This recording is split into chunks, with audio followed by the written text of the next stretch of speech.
Yeah. Yeah.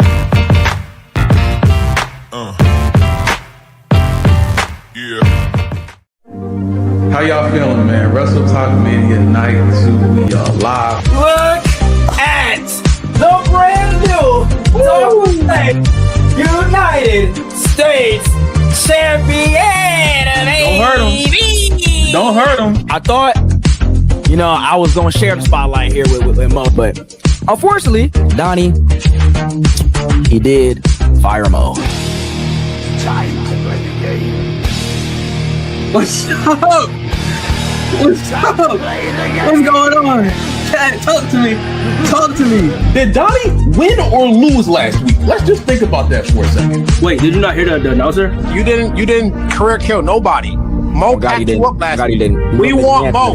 We want Mo. That's what we want. Welcome to TWB. What up? This is your first day on the job, and for the very first day, you are already suspended. Get the fuck out of here. You can't be that big of a pussy. Like, Fact. that's fucked up. You are suspended. Wow, you're so scary. Triple H, what the fuck are we doing? This is probably about the 5th or 6th championship that you just switched randomly before WrestleMania. Bro, we had Carmelo and Trent right there. I don't know what you're Right there. I think Gunther's gonna win that match, though. He better win that He match. should. They put him in a If he hole. loses, he's got zero momentum at all. He has to. From the bottom of my heart, Hila, you're suspended. Goodbye. No, he's not gonna fuck. No. Whose reign was better between Roman Reigns' 4-year championship run or The Undertaker's WrestleMania undefeated streak? We're carrying bombs to the fucking main event. You feel me? That's what we're doing. That's what I did. Yay! Talk will play! WrestleTokMania! We here! You know what it is! Yay! I'm saying what I'm saying. GD and Mitry, I want to tell y'all this was a way closer debate than I expected. And GD, I hate to break it to you, but he whooped your ass tonight. Oh, this guy. The winner of this debate is Mitry. Type shit, GD. Welcome to the main event, bruh. You can go ahead and jump off your fucking bed again, bitch, because that's what you're good at, right? Being a clown, being funny, being a jokester. With that being said, appreciate y'all. Have a great night. All glory to God. Yeah.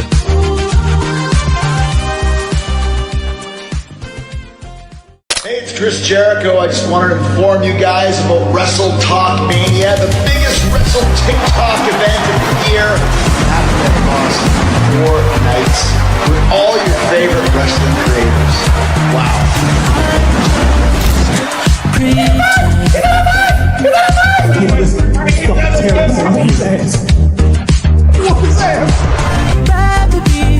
Jay Ariez is now world champion. World champ, tag champ. I hate telling good people bad news. It's a new era of top play. Get ready for WrestleTokMania. Only the true winner shall stand. Who will it be? Fuck you and fuck your son. Yeah, Jay. Fuck your moms, nigga. You think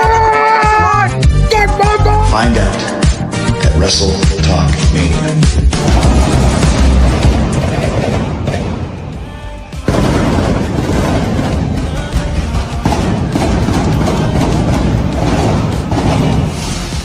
Ladies and gentlemen, welcome to WrestleTokMania Night 3. And usually 3 is a crowd, but tonight the crowd can bear eyes to the biggest show of the year, as the 2-night span was already crazy. But what 2-year span in WWE history was the greatest? It's Joseph's Open Challenge for 2012 through 2014. Gbaby answered it and said it's 2017 through 19 Black and Gold NXT, baby.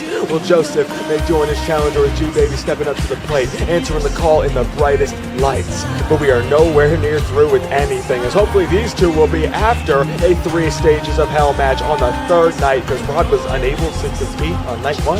Who knows? But Loff is not willing to wait any longer. The mind games might be too much for Loff Not Famous. Rod even making another play maybe to make Loff wait for tonight. He looks as ready as he can be, or is that just another trick on Loff Not Famous? But he can make a man famous in not 1, not 2, but 3 Stages of Hell and right the wrongs, get the same stains off his record and get the gnat off his back at WrestleTokMania. All that and more, as I've been JC Pentagon, and you better strap in for night 3 right here on Talk with Blaze.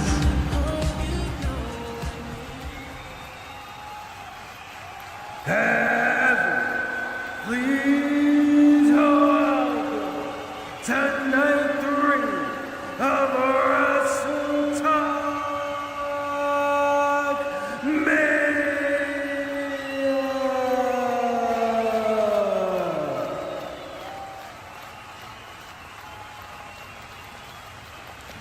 Thank you.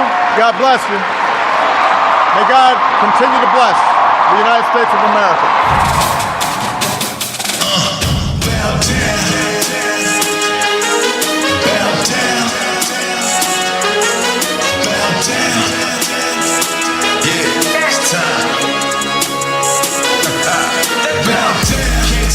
Can't quit, gotta make them bow down. Going in for the win, I'ma make them bow down. Yeah, got the world up in my hands and they know just who I am. When they see me, I'ma make them bow down. Feel good to be the Oh man, my esteemed Siah Americans, you hear what I'm saying, chat? Welcome to night 3, WrestleTokMania, and you know what I'm saying, Michelle done gave me. Oh, go ahead, y'all missed this shit. Yeah, look at that. The Talk with Blaze, United States champion, baby. I'm the greatest champion in this bitch. Yes, sir. Yes, sir. I want to thank everybody that I hurt and peed on to get this belt. Because without y'all, I wouldn't be great. Okay? Fuck all y'all. I whooped y'all ass. You know what I'm saying? Oh, man. But you know what? I can't do this without... I can't do this without the big boss man. So where is he at, man? Where is he at, man?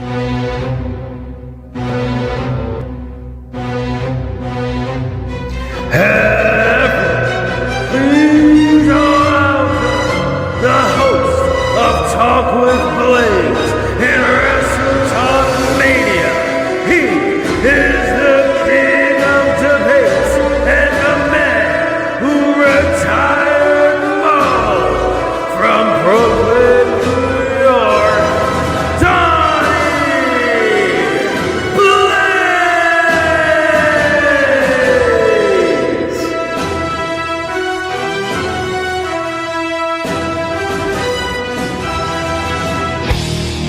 Time to play the game. Time to play the game.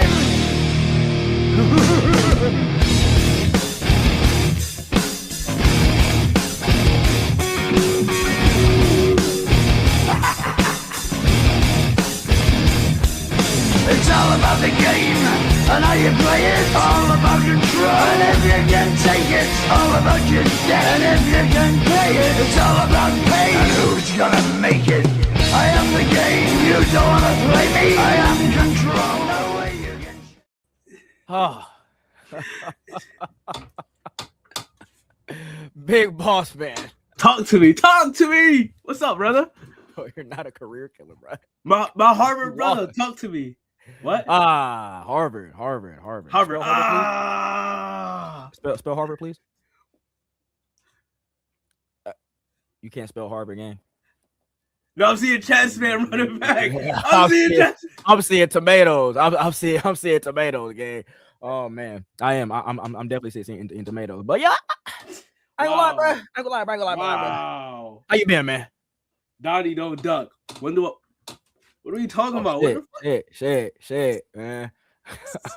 Talk to me. How you feeling today? Listen, man. I have better days, but listen, we're here. How you feeling? I'm always good, always nice. You know what I'm saying? God woke me up today, so it's gonna be a great day. You feel me? Oh, glory to God, man. On me. Hold on. On me. Hold on. Yeah. Look, even Miles saying it. Even Miles, no, I know Miles here running on you, like run the hand. Yeah. Like, run the hand. Yeah. No, I ain't gonna do it. Run my shit back. Oh yeah, chat. Hey, chat. So put a one in the chat to run my shit back. Hey, chat. Put a 1 in the chat to run my shit back. You know what I'm saying? Put a 2 in the chat to really run my shit back. Oh, God. So look. We're talking. It's Graps. It's Graps tonight. Tonight is Graps. You know what I'm saying? Well, usually when I'm debating, I'm just straight dominating. Boom, bing, bong. But this one right here is like, it's gonna be like a technical. This, that, like, you know what I'm saying? Griff, this. How you dominate, Donney? What's the form? How you dominate game? What's the form? Shut the fuck up. You know what I'm saying? This fucker, man. I swear to God. What the fuck? I'm saying, bro. Like, you know what I'm saying? I do have to do. That nigga said Donney. Like, what the fuck are we doing here? How is that funny? How the fuck is that funny? This shit is fucking bad. This is terrible. Donney Daniels. Donney right. Okay. Here we go. Donney Applegate. Hey, man. Okay. What the fuck? Okay. This is funny.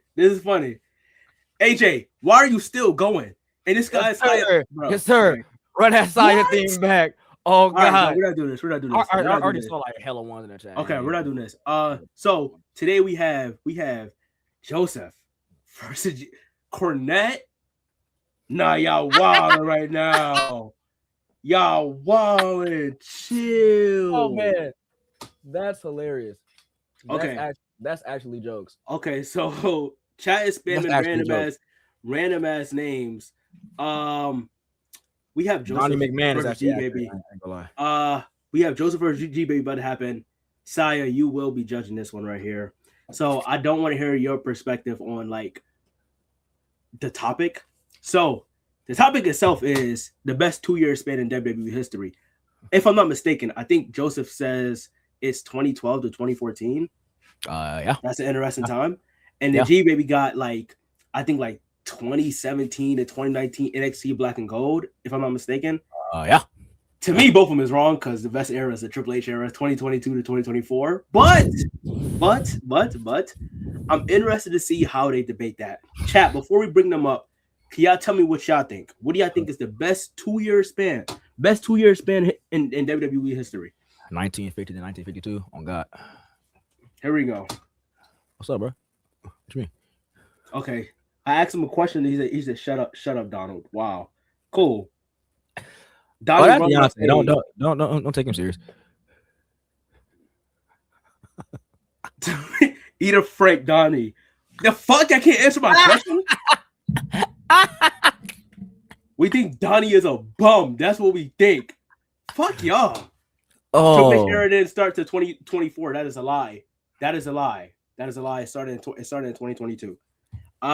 But that's neither here nor there. It is time to bring up the people that's going to be debating. We got 67 people here right now. Big shout out to the stream.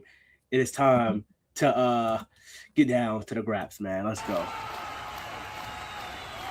The following contest is scheduled for one fall. The following debate is to determine which 2 years of the WWE is better than the other.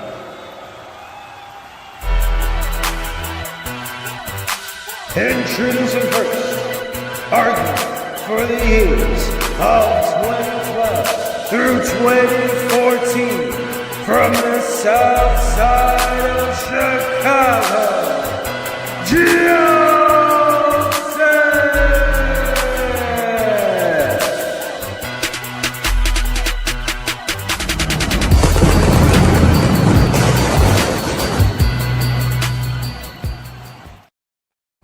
Oh man! I was not expecting them fireworks. That got me pumped right now. What's up, man? How you feeling? Feeling good, man. Let's go. I'm ready. I know it's gonna be a tough competition, but I'm prepared. I'm ready to go. I mean, yes, sir. If you was facing me, yeah, it would have been tough. But like facing Gbaby, That Joseph, not anything to me. So let's go ahead and bring out his opponent. You feel me? Where that nigga to you, baby? Yeah, yes, sir. Okay. Yes, sir. Yes, sir. Yes, sir. Oh man, here we go, man.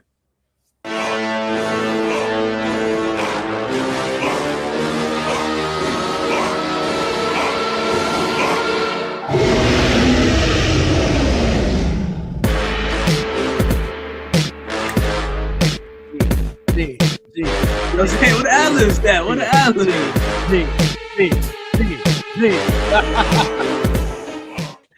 Here we go. Yes, sir. Yes, sir. We in the building. We in the building. Hey, Joseph, it's gonna be a tough battle, but unfortunately, I'm about to have you put yourself on that list of people who be creasing these shoes. Because it's a we here. We here. Come on. Crazy right now. Come on. We here with it. I feel you. Here for it. We here for it. I feel you. Come on. Hey, if you want to be a G Maniac, join the G Maniacs at 1-800 G Maniac. You already know what time it is. You already know what time it is. Oh God. 1-800 G Maniac. Come on. Okay, so we are going to be bringing people up throughout this debate so they could give their thoughts on like who's winning and also give their thoughts on what year y'all think is like the best 2-year span. So if you want to pull up, DM me on Discord or IG. Yeah. The floor is y'all's, man. Cool. So I'm gonna be your judge. You feel what I'm saying? Judge Siah in the building. You already know what time it is, you know what I'm saying? So to figure out who goes first, for their opening statements, I'm gonna ask y'all heads or tails. So Joseph, heads or tails? I'm going ahead and do heads. All right, Joseph got heads and Gbaby has tails. Hey Siri, flip a coin.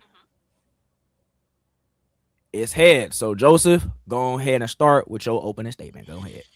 I'm gonna rebuttal that. Gbaby, go ahead. Oh, all right then. Man. Say you ready? Let's go. Statement. We ready with it. So my 2-year stretch that we going with, I'm even gonna be more specific for the people. I said it was gonna be NXT 2017-2019, but to encapsulate, to make sure we get the full 730 days, we going NXT War Games 2017 to NXT War Games 2019. I want to make sure we have that time period because one thing that I want to make sure that people understand, before we was talking about cinema, there was cinema here. Before we was talking about graps, there was graps here. Everything you could ever want, the perfect balance of wrestling and entertainment, you got in this 2-year stretch, and I unfortunately have to show my brother Joseph that 2012 to 2014 WWE just don't come close. Go ahead, Joseph. Just an opening statement, right? Yep. Dean Ambrose, Roman Reigns, Seth Rollins. That's my opening statement. Oh, okay. Okay. So go ahead and so Gbaby, I see your expressions. You want to go ahead and rebuttal on that? I mean, you can talk about Roman Reigns, Seth Rollins, and Dean Ambrose. They had their time, but in your 2-year span, I don't think you can ignore Natalia's farting gimmick. I don't think you can ignore Lord Tensai. And one of the more craziest debacles of that time frame, your anonymous Raw general manager, which ended up being Hornswoggle. One of the more annoying times of that era, Hornswoggle ended up being your anonymous Raw GM. You can have Roman Reigns, you can have Seth Rollins, you can have Dean Ambrose. I would argue, even though the Shield is one of the more popular, one of the best, one of the most infamous factions, was that really the best versions of themselves? I probably would say no. I don't know if that's the best version of myself, but if you want to talk about the Shield, I can just come back with the Undisputed Era. Oof. And whatever iteration you want to take, the Adam Cole and Red Dragon, or the Adam Cole, Red Dragon, and the addition of Roderick Strong, which I would argue when that group became a 4-way, oof, the amount of peak that we got out of that group. Hey, the Shield is great. The Shield is great. But it wasn't enough. It wasn't enough. As we're Undisputed Era, they had all the great stories and feuds around them as well. And we're still main event focuses. It's easy to be a top act when the bar is already in hell. I'm just saying. Mm-hmm. Here we go, Joe. Yeah. So you want to, bring up the NXT, that's cool. But would it be what it is without Seth Rollins? Would it be what it is without Seth Rollins? Without the Shield? And then I just wanted to start on the NXT spit because we ain't even got to the WrestleManias of Jonathan Felix Anthony Cena Jr. from West Newbury, Massachusetts, going up against The Rock. Mainstream on mainstream. Success on top of success. See, the flaw in your pick is NXT. When we talking about the greatest two spans in WWE. That's the only flaw you got. NXT couldn't carry Raw SmackDown during 2017 or 2019. But you know who did carry it? Seth Rollins. I don't want to say Roman a little bit. Say it. But he still was a main event SmackDown attraction. Dean Ambrose here and there. All the people they carried and built the foreground of your Undisputed Era in NXT already did it in 2012 to 2014. Inaugural champ Seth Rollins. Are we forgetting Big E, right? Was Big E there, right?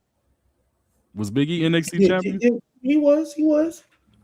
So I'm just trying to figure out your flaw in NXT will be your Achilles heel in this debate. Because take away Adam Cole, Johnny Wrestle, Tommaso Ciampa, and Roderick Strong. Does NXT still hold up? Well, I'll just flip that back on you. Mm-hmm. Take away Seth Rollins, take away Roman Reigns, take away Dean Ambrose, take away the Shield, which was arguably one of the best parts of that era. Mm-hmm. Would we really be looking at that era the way you say it is? Mind you, in that same era where you had Roman Reigns, Seth Rollins, and Dean Ambrose as the Shield, Jack Swagger was World Heavyweight Champion and won an Elimination Chamber with, correct me if I'm wrong, but some of those people in that match, Randy Orton, Daniel Bryan, Chris Jericho. You also, in that same era, had Damian Sandow as Money in the Bank holder. Ooh, okay. That was kind of horrific. Again, I already brought up the Natalia farting gimmick. I brought up Lord Tensai. Here's the thing when we get back to NXT. NXT was so good, yes. Everybody always has to pave a way. Seth Rollins paved the way in NXT at one point. You're right. But Seth Rollins, Big E, Bo Dallas even, they weren't selling out stadiums. You know who was doing that? Adam Cole and the boys. You know who was doing that? Finn Balor. You know who was doing that? Johnny Gargano and Tommaso Ciampa, two guys who came from the tag division. When have you ever heard of two guys that were tag team, that were in the tag division, carrying a company to have one of the biggest feuds without a title, main event to takeover after takeover after takeover? Nevertheless, the supporting cast in the middle of all this, you talk about what it still hold up. Aleister Black was in NXT. Velveteen Dream was in NXT. Keith Lee and them boys that showed up. Matt Riddle was there. They had some guys. And mind you, if we remember from the time we started with NXT or in 2017 at War Games, Adam Cole wasn't even champion yet. He was a North American champion for a little bit, but you know who came through? The last time he was actually interesting, Mr. Ricochet himself. Over as I don't know what. He still would have been fine. Yes, I focused on Adam Cole first. Mind you, in that same time frame, something that you can never argue that we had that clears y'all's, that women's division. Y'all didn't have a Shayna Baszler. Y'all didn't have an Ember Moon. Y'all didn't have a Rhea Ripley. Y'all didn't have a Candice LeRae, a Io Shirai, a Kairi Sane. Y'all didn't have them. Y'all can't touch that. I even really want to bring it up because y'all can't even touch that. So when we look at the best 2-year span, yeah, you can mention your guys. You can mention once in a lifetime and then how they messed it up with twice in a lifetime, right? You can bring all that up. That's cool. But if we talk about the best stretch, you got to take that quality into account as well. You got to take the depth. You got to take all across the board. Mm-hmm. You got to take all across the board. You can't just be top heavy. You can't just be top heavy because mind you, in 2012 to 2014, that Jonathan, what'd you say, Jonathan Alex Felix Cena? What'd you call him? Say it again from Westleybury, Massachusetts. Mm-hmm. Did he not lose to People Power? Did he not get pinned by People Power after beating Brock Lesnar in his return match? Oh, did he not lose to People Power after that? So you can bring up the top guys, but hey, Adam Cole wasn't losing to old Shawn Michaels. Adam Cole wasn't losing to William Regal. Adam Cole wasn't losing to Triple H. But bald Triple H. Hey, I'm just saying he wasn't losing to bald Triple H. John Cena, your top star, your number one face of the company, was losing to John Laurinaitis. Fuck. You can never say that about NXT. I'm sorry. People power. Gotcha. You can never. Gotcha. People power. People power. Speaking of people power, right? Has NXT ever seen an organic movement like Daniel Bryan? Yes. Go. Here we go. Johnny Wrestling. No, nowhere on the scale. Nowhere on the scale Johnny as Daniel Bryan. When Daniel Bryan is in the ring with CM Punk, Rey Mysterio, Big Show, Shawn Michaels, Jonathan, Randall, Triple H, Stephanie, Mark Henry, all these legends, who did the crowd cheer for? Yeah, they cheer for Daniel Bryan. Absolutely. Absolutely. Organic. I ain't going to organic people power, right? People power was organic? Daniel Bryan Yes movement is the biggest movement ever in WWE history. And it just so accumulated over those 2 years. You right. You wouldn't have the Yeet. You wouldn't have the Yeet movement without the Yes movement. You wouldn't have the fans throwing up the ones without the Yes movement. You wouldn't have the fans choosing, who did you say? Shayna Baszler in NXT? Without the Yes movement. We gave y'all the blueprint of 2012 to 2014 on how to get behind a superstar, how to get behind a wrestler. Yeah, y'all had great shows. Y'all had great bouts. Elite. But 2012, 2014, crowds was getting hijacked because of Daniel Bryan. Shows was getting turned upside down because of Daniel Bryan. That ain't never happened. Y'all ain't never had that star power to carry an entire company. So I got you. So Gbaby talked about his supporting cast. Joseph, do you want to rebuttal on y'all supporting cast? Supporting cast, yeah, that's a flaw in my pick. I'll give you that. Because like you said, we did have Jack Swagger beat Daniel Bryan, right? In that Elimination Chamber, yes. In that Elimination Chamber. What year was that? 2013. 2013. What? You know what? You know what? Your WrestleMania. Go ahead. Go ahead. No, go ahead. I was just saying because that was the same year we had Alberto Del Rio versus Jack Swagger in the WrestleMania, mind you, for the World Heavyweight title. What was the WrestleMania looking like in 2017, 2019? We're not talking about WrestleMania. We talk about NXT takeovers. I didn't argue WrestleMania. I didn't argue WrestleMania. 2 years span in WWE. Right, and I specifically spoke about NXT. That's exactly why I went NXT because I ain't talking about WrestleMania. We talk about takeover. And I love it. Takeover was better than the WrestleManias. It was better than the WrestleManias more often than not. Every single time. You was getting, especially when we start from NXT Takeover New Orleans. That's damn near one of the greatest shows. That's damn near one of the greatest shows. WWE as a company. Now we bring it in everything. WWE as a company has ever produced in their lifetime. And then I really love what you did. NXT Takeover New Orleans 2018. One of the greatest shows WWE has ever produced as a company, period. Stop the sentence. Don't put in NXT. Don't put main roster. Just period. One of the best shows they've ever produced. And I really want to touch on this because I love what you did. I rock with you. I get it. You talked about the crowd. Oh, they did the star power of Daniel Bryan. They was cheering for all that. See, I love what you did with that because were they hijacking the shows for Daniel Bryan, or was it more so their hate for Vince McMahon and how he was telling stories? Daniel Bryan. Because they was rooting for Daniel. Don't get me wrong. They wanted to see Daniel. 100%. But I guarantee you, right? Because we talk about, Daniel Bryan, he had the support, of course. I'm never going to deny that.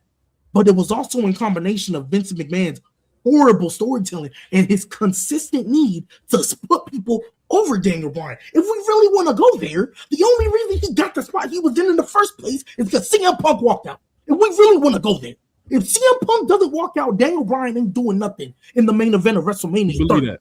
I fully believe that. It's been reported. This is straight facts. This isn't my thoughts. This isn't my feelings. This is straight facts. CM Punk leaving made them change their plans because if CM Punk didn't walk out, it's not Daniel Bryan. How long was CM Punk champion? Wait, you said that was reported, right? Yeah, it's been talked about by, I think, Punk himself. I don't have specifically who, but it's been talked about for multiple years. How long was Punk walking out? Matter of fact, I think it was in the documentary.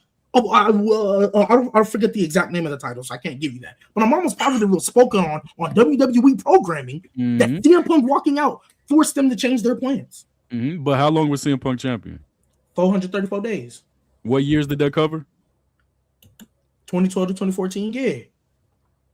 Hey, and in that reign, why is People Power and John Cena main eventing over your WWE champion?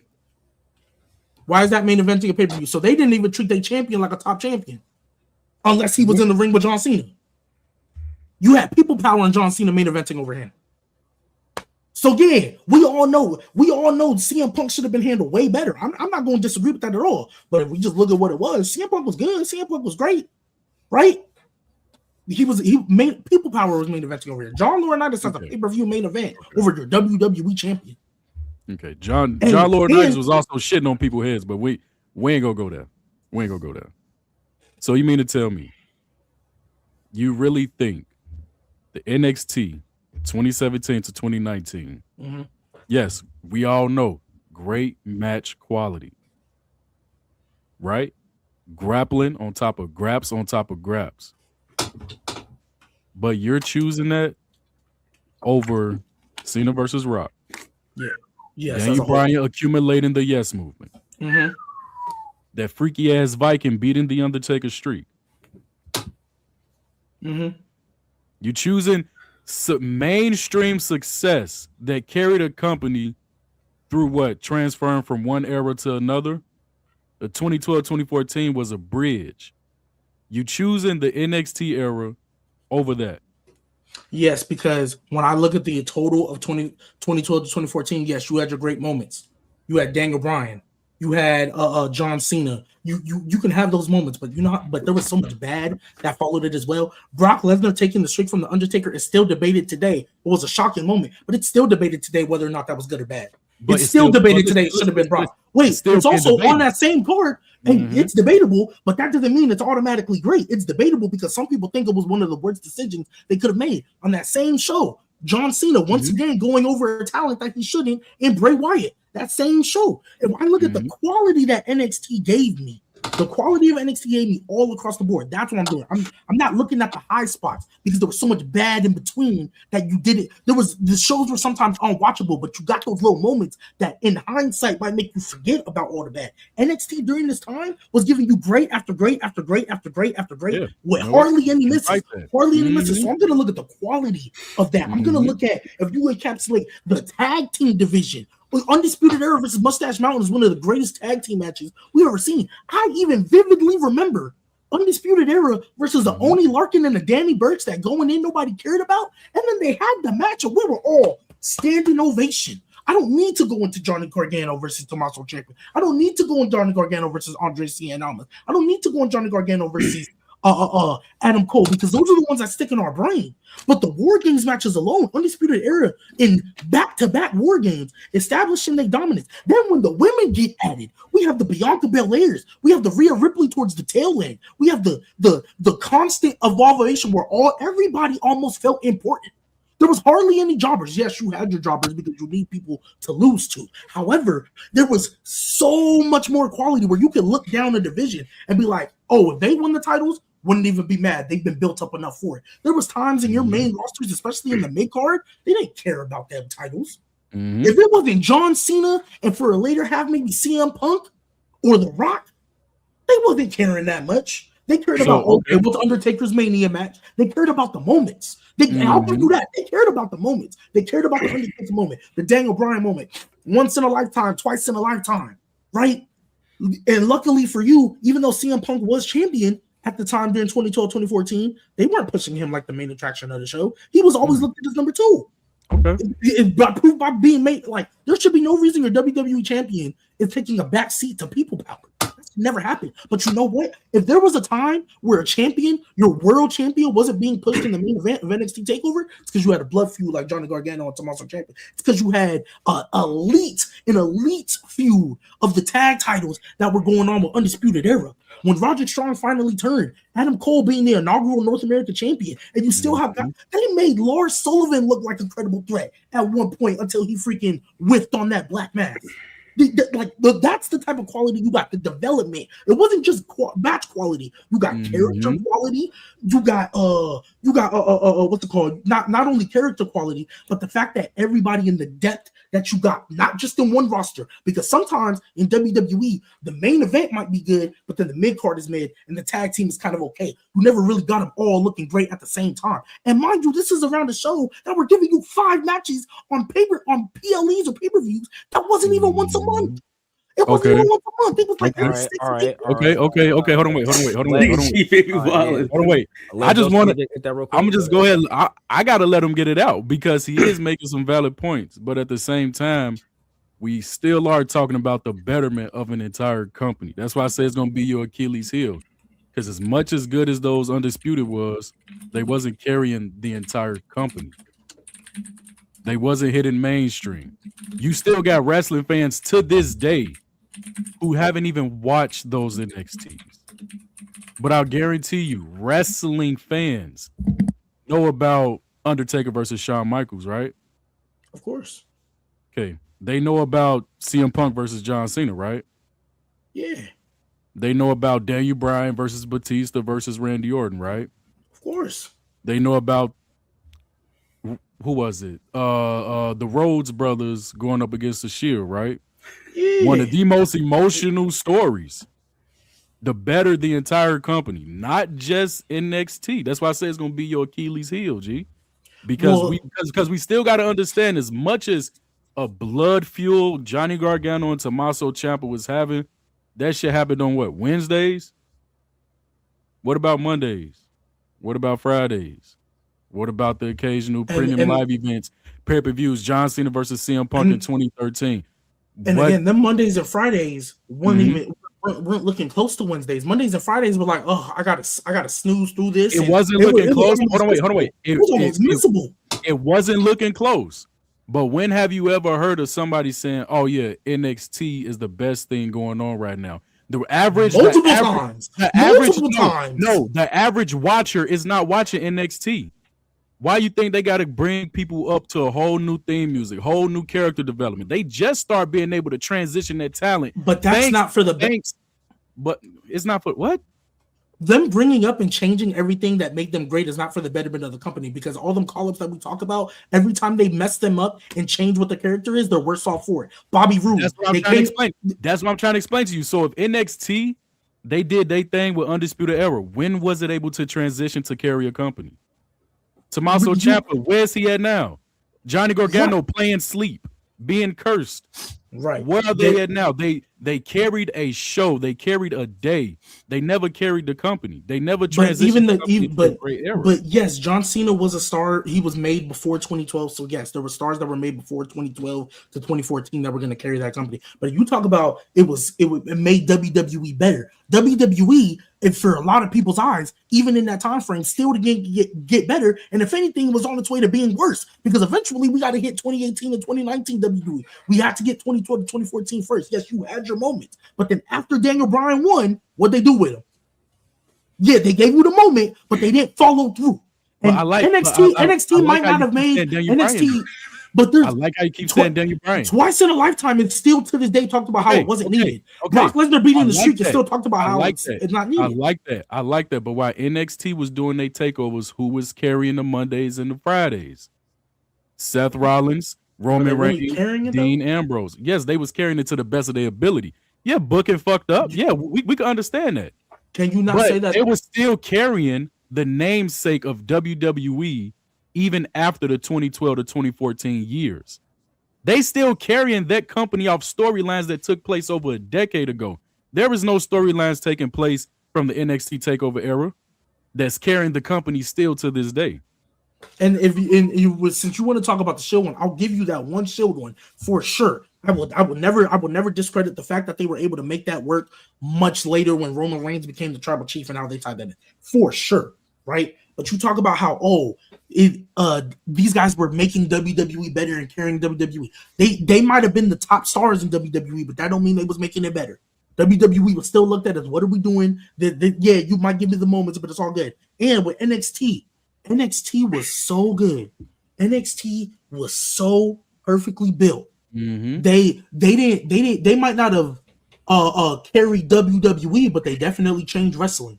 Perfectly built. Perfectly built by who? Triple H or Shawn Michaels, because they were the one running it. Well, who laid that foundation? What do you mean? Did Seth Rollins not lay that foundation? Did Big E not lay that foundation?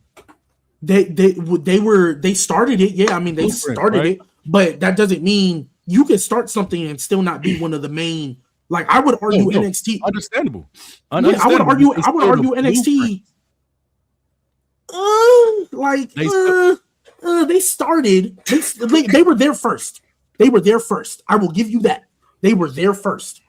But what NXT became to be and what it's most known for, and how it. And again, when I say changed wrestling, AEW does not get built if they're not. If two things don't happen, if NXT isn't so good, and they're not worried about Vince McMahon messing everything up.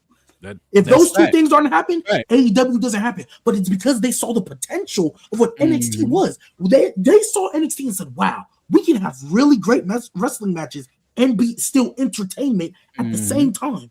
They weren't doing that on the main roster. It was drastically different. And yes, there were people that didn't watch NXT as much as the main roster. But you don't understand how many people had fallen out. The ratings, what they were in the mid 2000s compared to what they were at that time, it was not the same. So yes, so the average viewer had tapped out, right? If you was still watching WWE in them trenches, you basically weren't a casual fan. You was almost like a diehard because that time there was so many bad things happening that if you stayed watching, my goodness, more love to you, man. So that's what I'm saying. They changed wrestling. They literally changed how we look at wrestling now. And then, even though this ain't the time frame that was in, the reason you can see that is because when Donnie's man up there, Triple H, first took over and started going creative, all of a sudden, what do we say? Oh, we getting a little bit more NXT style matches now. Now the PLEs are going back to 6 match cards like they was in the takeover time. Going back to that, and everybody started to love it. Then Vince came back. We know he ruined that up for a little bit. And then TKO doing their thing. Ari Emanuel messed it up. But the blueprint of NXT, the blueprint that we follow, we talk about blueprints with Seth Rollins. No, he was there first. The NXT takeover vibe and the feel and the blueprint that we all love, that was after he was gone. That was after he was with the Authority, with his evil laugh and John Cena. That was after Roman Reigns was the big dog. That was after Dean Ambrose was U.S. champion. Right there. Go ahead, Joseph. How did people decide to start following Seth Rollins, Dean Ambrose, Roman Reigns? What do you mean? Like, did they know who they was when they debuted? Maybe Seth, but I don't think they knew. I definitely don't think they knew Roman, and I don't know about Dean. So that's why I'm getting back to the blueprint of Seth Rollins, Dean Ambrose, and Roman Reigns. But I just want to pivot real quick. Siah, bro, please pull me up an article or a Times magazine or a newspaper, whatever, any mainstream media about NXT from 2017 to 2019 that bettered the company? Oh, I mean, I'm pretty sure there's gonna be. Was it on ABC7? Was it on New York Times? Was it in the Washington Post? Was it reoccurring every night? Interviews, polls, website votings on who will win at WrestleMania between John Cena and The Rock? Was it that was NXT that mainstream to where everybody was paying attention to it? You keep going to one. Okay. I'm gonna leave John Cena and The Rock alone. I'm gonna leave it alone. You keep. Was that not good? Yeah, it was good. I never disagree with that. Y'all have wait. You said what? Wait. You said what? Shield versus the Wyatt family. Oh, okay. Okay, and what year did that take place? Around 2014. I mean, 2012. Yeah, I'm pretty sure, I think it was 2014, right before we got to 30. Okay. I think so. Undertaker versus CM Punk is possibly one of the greatest WrestleMania matches of all time. Right. What year span did that take place? That was 2013 because it was right before 30. It was WrestleMania 29. CM Punk versus John Cena, Night of Champions, 2012. One of the greatest matches of all time. If not one of the greatest, it is top 100, top 50. Okay. So I just want to let you know, you're talking about all the great matches that NXT had. And quality top to bottom, because you know what you haven't mentioned in that time frame? No. Women's match. No. You haven't mentioned the women's star. Quality top to bottom. Yes, quality top to bottom. To the top and the bottom of the entire WWE from that time frame. For you. You haven't mentioned a single women's match or anything ever. That was the Divas era. You haven't mentioned one yet. You ain't even gone to when did AJ Lee first start popping off? You ain't even mentioned her. You know what? And that was probably the best part. The Bellas, Natalia Vardy, Kelly. I don't even know if Kelly was in the company at this time. You ain't mentioned that one women. You ain't. 2019. 2017 to 2019. Shayna Baszler, Ember Moon. Hold on, wait. We can't even give credit to the women that built that NXT that Shayna Baszler and Ember Moon thrived in because it wasn't in your time frame. When did Sasha? What do you mean? When did Sasha, Charlotte, Bayley, Becky? When did they do their thing in NXT? When did they leave NXT? No, when did they do their thing in NXT? When they tear the roof off? When did they give us Iron Man match? The Iron Man match was 2015, right? The Iron Man match was 2015, right? So it wasn't in your year. It wasn't in your year, but your year benefited off of another year frame, another time frame. The women's division, you say, oh, you ain't. Your women's division is built off somebody else's as well. If we want to be technical, every division is built off a previous division. If we want to be technical, so if that's the case, every division is built off the previous one. Was John Cena not built off the previous division that came before him? I would not say he was. I would not say he was. No. What? No. What? No. I would not say he was. No. So John Cena wasn't built off the previous Ruthless Aggression having feuds with Edge and Randy and Triple H. That didn't make him. That was because John Cena 2012-2014 is the PG era. Is the PG era. He was made in the Ruthless Aggression era. Wait, I'm not going against guys like No. I'm not saying he. No. You said the previous era, right? The previous era before PG was Ruthless Aggression. Ruthless Aggression. I think you saying that he was built from the Attitude Era because he. No. Because you used the argument that the girls the women that I'm naming in my division were they benefited off the previous ones that came before them. You can say the same thing with everybody. John Cena benefited off the people that came before him because the guys he was feuding that made him who he is. Shawn Michaels was here before him. Triple H was here before him. Edge was here before him. All those guys helped him make who he is. Those are the big feuds with them, though. When was he feuding with him?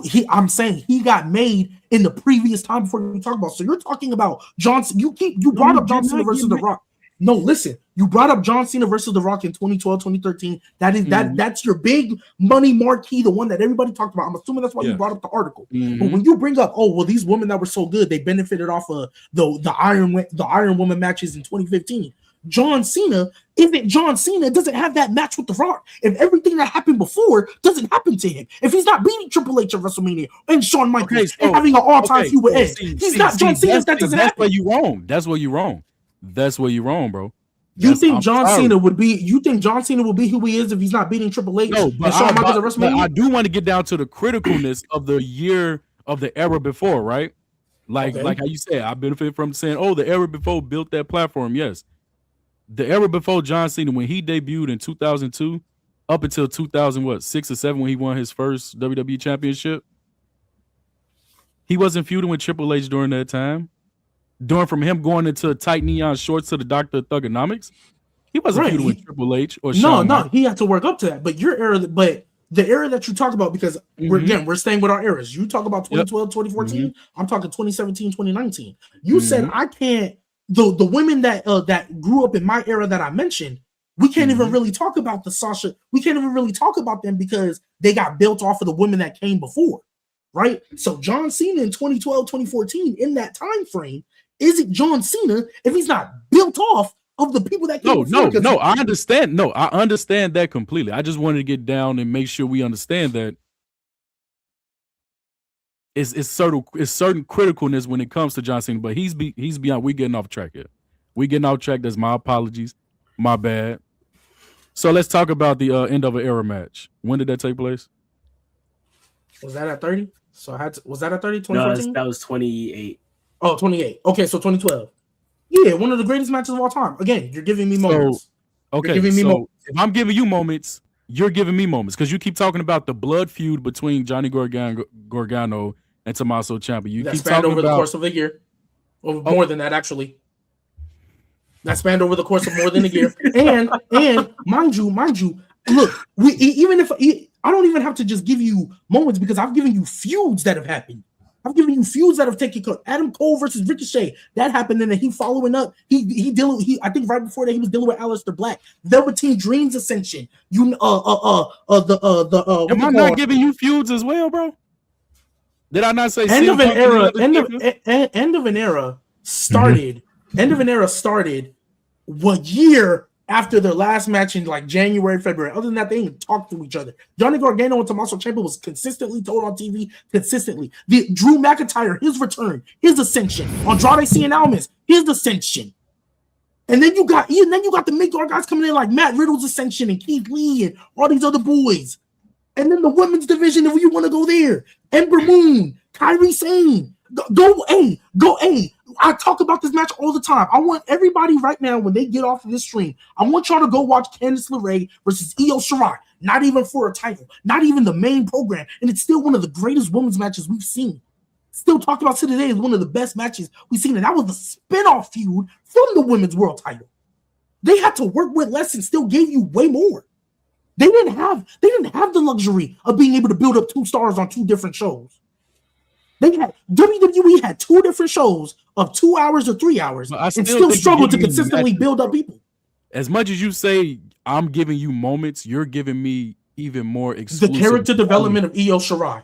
When she started off as a babyface trying to overcome the Shayna Baszler and then getting constantly screwed out because Shayna Baszler was working with Marina Shafir and Jessamine Duke or whatever. And then Io Shirai's heel turn that turned into that. After that, feuding with Candice LeRae and eventually leading up to her winning the NXT title. That's a character development over the course of years. Ground up, right? Somebody being built from the ground up. Yes, and NXT did that way more consistently in their part than WWE.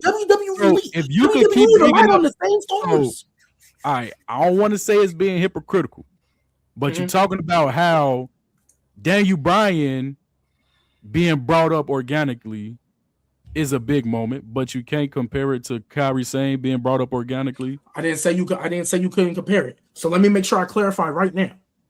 What I'm mainly talking about, because Daniel Bryan, yes, was built from the ground up. Again, I don't know if he gets that moment CM Punk doesn't walk out, but nevertheless, he was still, either way, they still made the decision after he left. So he was still built up. I will give you that, right? My argument is, and I want to make sure I'm clear, my argument is, in the course of 2012 to 2014, they did not organically build people up anywhere near consistently that NXT did. That's why I'm saying the quality is not the same. Yeah, that's why when I say moments, I don't mean just one night. When I'm saying moments, I'm saying they'll throw you a bone and give you a Daniel Bryan, and then turn around in the same night and give you Brock Lesnar squashing the street. Which again, some people were like, "Hey, that was a crazy moment. It was shocking." But if you ask most people, if you see most blogs, if you see most articles, they're going to talk about it was shocking. They're also going to talk about there's a lot of people about Undertaker beating the streak. Oh, I thought you were talking about NXT. No. I'll talk about that's where I'm at. Undertaker beating the streak. Right. Yes, it was shocking. It was crazy. Right? You're going to see that in the blogs and articles. And then in a good amount of those, you're also going to see, hey, I don't know if that was the right decision. Brock Lesnar didn't need it. That was the common thing that was said across multiple platforms. You want to know why? Because we're talking about WWE as a whole. People didn't care if NXT was making the right decisions because it was still considered a developmental. Y'all had the free pin of a fucking Triple H who wanted to do whatever he wanted to do to show that he can balance a main roster. Triple H pin is the reason that 2017, 2019 was good. Yes, we saw it. And like you said earlier, we saw a little peek of that when he took over the main roster, right? Before Vince came back in and fucking shit up, per your words. Right. But do you see what I'm getting at? You're saying, okay, yeah, you keep going to the main roster. Nobody was watching really NXT like that, right? I'm not gonna sit here and act like there was the same amount, same amount of eyes. It changed the way we watch wrestling. It changed the way we do wrestling. There is no we. That is the minority. We're talking about the majority of wrestling fans. They care more that the streak ended. They care more that. Well, yeah, of course they're gonna. Of course they're gonna. Of course, we're talking about the majority of a brand for over 2 years. Right, and yes, they're gonna care more for those higher moments. You're talking all these stars you talk about are stars that either were established way before the 2012 got here, right? The only one that I think we've talked about that got established in that time is Daniel Bryan. That's the only one we talked about. Everybody else was established way before. So obviously, if you bring in the old heads who wasn't watching for a minute, but they see John Cena and The Rock on the TV, I'll give you that for sure, right? But if we're talking about the quality as we look, right, all the way down the hole, because we got to go through a whole year. Again, I'm going to bring it up one more time. There's not a single women's thing you could talk about except for maybe AJ Lee that you could talk about in the 2012, 2014. So, G, you said, yes. So, G, you're saying that the only organic star that they built was Bryan. I'm not saying that's the only one. Maybe, and if I did say that, let me rephrase. That's definitely one of the more popular ones we talk about. I'm not saying they didn't build organic stars. It's not on the level of NXT, though. I want to make sure that's clear. I'm saying it's not on the level of NXT. The amount of people that NXT made, though, the amount of people that NXT made feel important in that time frame, whether it was mid-card, the North American title almost felt like a more prestigious title than the freaking US and IC for different periods of time when they finally introduced that. Like, that is what I'm talking about. It wasn't done as consistently. Go ahead. Go ahead, Josie. So, no. Go ahead. Yeah, I was just going to say. So, that's why I say, yes, don't get me wrong. I'm going to just say it here. I do consider 2017 to 2019 being as one of the best years. But it didn't uplift and carry a company. That's what the whole prompt was about. What 2 years in WWE history were the greatest, where you could look at it and say, okay, not everybody was. That's the only thing not everybody was watching NXT, bro. The average wrestling fan was not tuning in on Wednesdays. If anything, they either had their cult following of Monday Night Raw or their cult following of Friday Night SmackDown. Nobody was watching NXT like that, but die-hard wrestling fans. That didn't give WWE out the hole because, like you said, there was still struggles Mondays and Fridays. So, yes, Wednesday nights was fucking horrific. Wednesday's night built AEW. You know what I'm saying? Like you said, I would give you all that. But the company wasn't still looking like Wednesday nights on Mondays and Fridays and pay-per-views. Well, my rebuttal to that would be, well, there's two things. One, in fairness, the title does say best, not greatest. And two, yes, I will never disagree that there were more eyes on the main roster in that time. I will never disagree with that. I mean, I think, and Siah, you can correct me if I'm wrong, but I'm almost positive Cena of Rock is still the highest grossing like box office like match ever. So again, I'm never gonna take that away. Yeah, Mania wise, right. I'm never gonna take that away, ever. Right. I just want to make sure I'm clear on that for anybody watching. I want to make sure I'm clear. I'm not taking that away. I'm not gonna sit here and act like there weren't more eyeballs. But just because there are more eyeballs watching doesn't mean it's better. No. Just because you have more eyes. Just because you have more eyes on some. If I have for example, if I have a paper, right, where somebody turned, because I'm a teacher. Let's say somebody turned in a paper to me and I asked them to answer 5 questions. They only answered 2. and it was incorrect anyway. Then another student answered all 5 questions, and all of them were correct. But this guy is the most popular kid in school, and this one is the most quiet kid in school. The one that gave me 5 answers. Just because more eyes are on that one, don't mean it's better. Don't mean, hey, yes, more eyes are watching this one. Yeah, cool. Oh my gosh, but he only answered 2 questions, and they were wrong. Meanwhile, the guy that ain't nobody really paying attention to answered all 5 questions, and they were right. So just because you have more eyes on you doesn't mean it's better.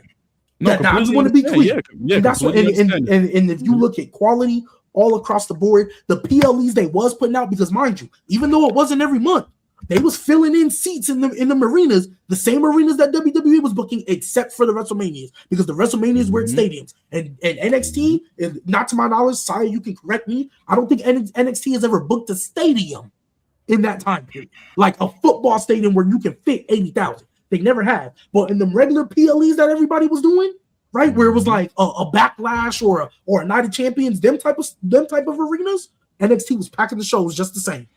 NXT was packing them arenas just the same. Sold out shows just the same. There might even be some episodes where you saw people talk about the attendance record for an NXT Brooklyn or an NXT New York or NXT whatever. NXT Chicago. I know they sold out at Toronto. One of the Torontos I know they did. I don't remember which year specifically, but I know they sold out of Toronto. So yeah, the eyes on TV and on your Time Warner cables, the rating that they look at, yeah, they might not have been the same. But then people for a show that ain't nobody watching as much, they sure packing the arenas the same amount when they was traveling on their PLEs. And they was getting way better quality. All right. So I was told that we're gonna bring some people up to give their thoughts and opinions on the topic. You feel me? You know what I'm saying? So if anybody want to come up and get their thoughts and opinions, y'all go ahead and do so. Yes, we already got some people backstage. You know what I'm saying? Let's bring my fault. I was locked. I didn't get like damn that little planks. I can't get my intro. Like, damn. What the fuck, yo? What's going on here? Nigga, bro. Nah, some real shit though. This is some great bump. Great bump. You know what I'm saying? I do think G is up a little bit. I do think that. I still think go 50-50. I do think G is up a little bit. But even though, I will say this, even though it's fuck this bitch ass nigga on the top left, I think his era, the point that he be bringing up 22 to 24, I think he might have a conversation question. I'll just say, might be a conversation. I fuck with what's say Gbaby and Joseph, y'all niggas making great points, great debates. But like I said, I think that this bitch ass nigga's kind of trying to convince me that it might be the best. He should. 2022. What years was it? He his 2022 to 2024. 2022 to 2024. Facts. You got the whole bloodline shit. You got the women's division. You guys, it's a bunch of shit.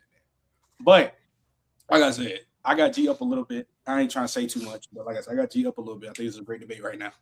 And yeah, Donney. You piece of shit. You real quick, real quick, Joseph. What was your years again? 2012 to 2014. 2012. Okay. Also, we got 95 people here. Make sure I like up the stream. Miles, you're not joining. You're suspended. Trent, fuck you. Bring the next person up though. Yo, what it do?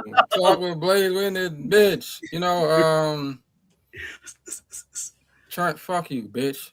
Wow. No. Yes, sir. No. Yes, sir. This is coming out of Mitry, man. What's good, Mitry? Shut up, bitch. The debate is it's pretty good actually. I'm not gonna lie, pretty good. I honestly am on Gbaby's side. I'm not gonna lie. I think Joseph is kind of an idiot to even pick the years that he picked. Like, you're fucking stupid. Gbaby is cooking because NXT. Your ass look like a humanoid Ninja Turtle, boy. Your ass look like gold, you brother. live in an attic for 35 years more than Joseph, hey, your big ass body. your ass is Big wearing body, a slime big face. green hoodie with a motherfucking hat inside doors with Big your body, hood tied big tight. face, getting on screen, getting cooked right now. You want to project that on me? You want to project that on me? Because we you having getting your the ass classic. whooped? That's cool. We having the classic, Patrick. Big ass nigga. We having the classic, Patrick. Nah, big ass nigga, big face ass nigga. Patrick, what are you talking about? Patrick, your ass is like you chew bricks for a living. What the fuck is you talking about? Your ass is like you got curb stomped 30 times by 30 horn so what you gonna do though? What I'm gonna do? So what you gonna do? So what's good about it? Like, what you gonna do about it though? Hey, it's up. So what's good about it? It's up to the After this, after this, we're not it's gonna up see to you no the more, big right? dogs. Whatever Right? you want to do, I'm with. After this, we're not gonna see you no more, right? Come on, After man. this, we're not gonna see you no more, right? I'll show up just for you, Mitry. Nah. You my number one fan. I got you. I'll show up just for you. Run that shit, dedicated to nigga. you. You think you big and bad because you on WrestleTokMania, nigga? What's up? No, bro. Nigga, You you're got new it. here, nigga. You You're got new it. Yes, here. I'm new. Yeah, you're new I'm here. new. Respect your fucking elders, nigga. How many That's what views you did do. they have for this?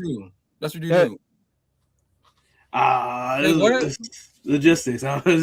You saying GD carried that nigga? Oh shit, my fault. Most definitely. The nigga that lost.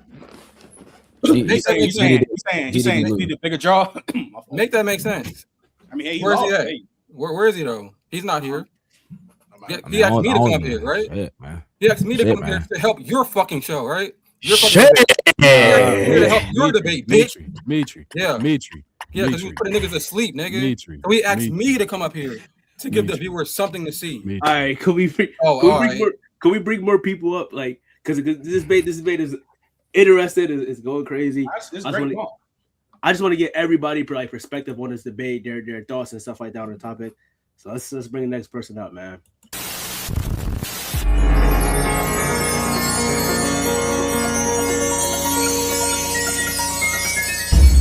WrestleTalk only has one. Young, I love you. Man, this a nigga, bro. Move. That's a nigga. I just wanna jug on the crack. I just wanna fuck from the back like that bitch run, but she said nobody do it like her. I got a camera in one hand, neck in the other, she rolling her eyes. Yes, I kept me the triggers. I'm out of these niggas, they stood out like us. You not in the womb when you going for school to be flipping that bus. Be right at this like bus. Big ass sure you can flip over trust. Be right at this like bus. The bitch don't stop till a nigga bust.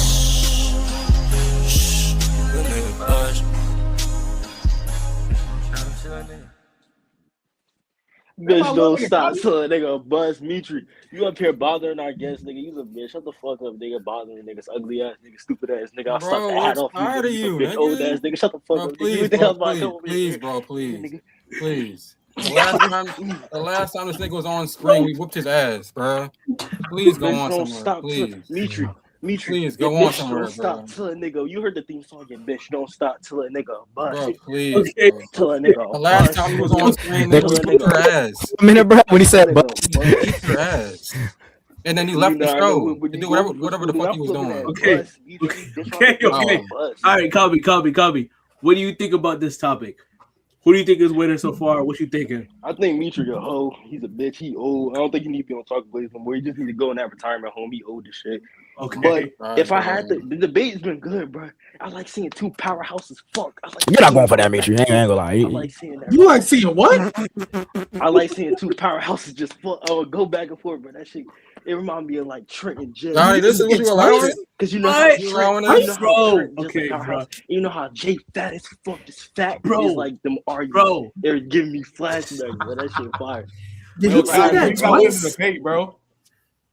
Bro, what are you talking about? And then stop to check his hair in the camera? What? What are you talking about? Bro, what do you think about all right, in the debate. I ain't gonna hold you. I'm leaning more towards no, nigga. The best 2 years WWE history. Y'all already know I'm about to say, nigga. 2023, 2024, nigga. Well, that Cody whole everything about Cody, them Judgment Day main events. You seeing that shit in person, that shit really get you. That's real wrestling. That's when WWE cared about wrestling. That's when we got wrestling. What? And we had the cinema mixed in. You had the best babyface to ever exist. This nigga Cody went 3 years without getting booed. Mitry. It took John Cena. Any chance to glaze Cody, I'm going to take it. It took John Cena retiring for them to boo this nigga. This nigga's him, bro. This nigga's him. His adversity run, and not even just talking about it. I hate talking about Roman, so I'm not even going to mention Roman. Just everything else on this. Just everything else. Bro, Gunther, oh my god.